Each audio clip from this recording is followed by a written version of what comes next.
For 542, you can midpoint your vertical center line, but your midpoint will not work from side to side because this will be too tall and it'll fall outside your title block. So all you need to do is add 2 11/16 plus 3 3/16 plus 3/4. Add those three numbers together and divide it by 2. So from your horizontal center line, offset up and down your answer. And that's going to give you this line and the bottom line of the part.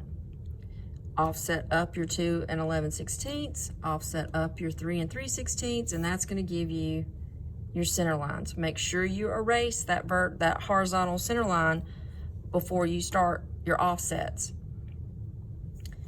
You have an 11/16 radius here, so offset up 11/16 to get that center point. You got lots of angles, but you know how to create angles now. So you can put these angles in. If a fillet isn't marked, you assume it's the same thing as the other side. So this 5/16 fillet is also here and up here.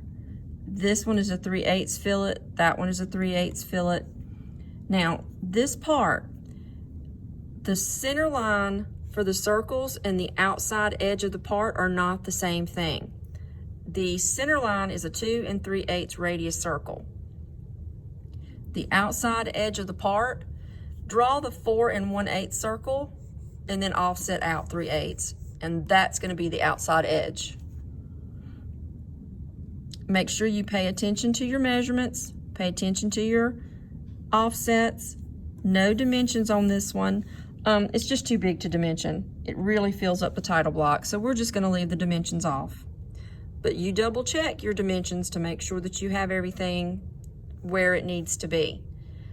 So think about all the angles, think about all your fillets, your curves, because this is going to be a test grade drawing. So by the time you get to this one, you know how to do it.